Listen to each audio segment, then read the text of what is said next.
Fáilte stop, you are more than welcome as we gather this Tuesday evening to prepare the liturgy of the Eucharist for tomorrow. The first reading tomorrow is from the second letter of Paul to the Thessalonians. And Paul is reminding people of the good traditions that build up community and warning us against things that damage community. And so he says, in the name of the Lord Jesus, we urge you, brothers, to keep away from any of the brethren who refuse to work or to live according to the traditions we passed on to you. It is so important we all contribute to the working of the community. We use our gifts and our talents to enhance the life of our Christian community. So Paul, who's given them that great example, says, imitate us. And we gave you a rule when we were with you, not to let anyone have any food if he refuses to do any work. A person who is not prepared to contribute, that is only taken, weakens the community and really sucks the life out of people. And then his beautiful blessing. May the Lord of peace himself give you peace at all times and in every way. Psalm 128 will allow me to address something. What is the fear of the Lord?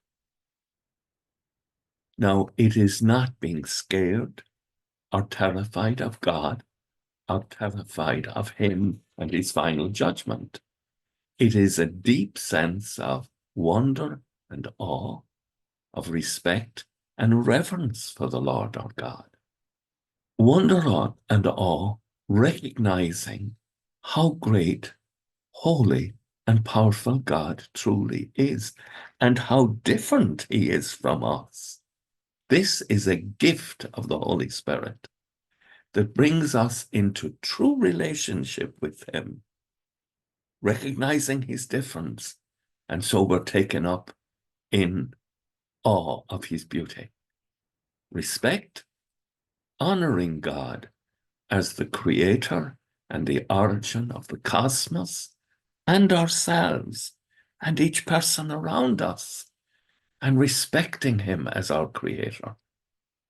Love and trust, combining reverence with a strong desire to always remain close to the beauty of the Lord and to grow in appreciation of that beauty and to allow it to form our relationship with others. And so with the psalm we can say, oh, blessed are those who fear the Lord and walk in his ways. You will be happy and prosper.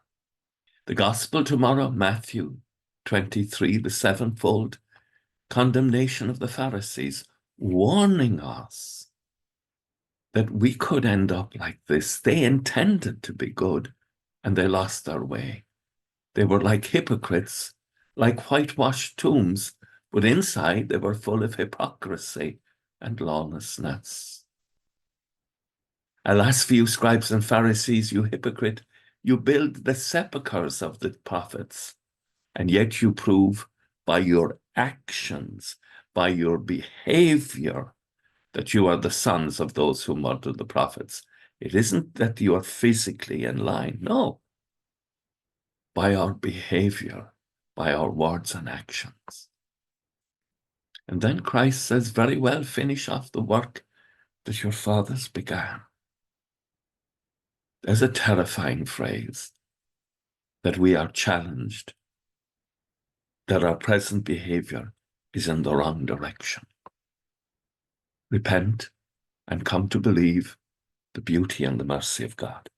With thoughts such as these, let us go to our beds and let us pray that we shall indeed awaken in the morning with the praise of God on our hearts and on our lips. Agus go manadia ila cógtach shiv.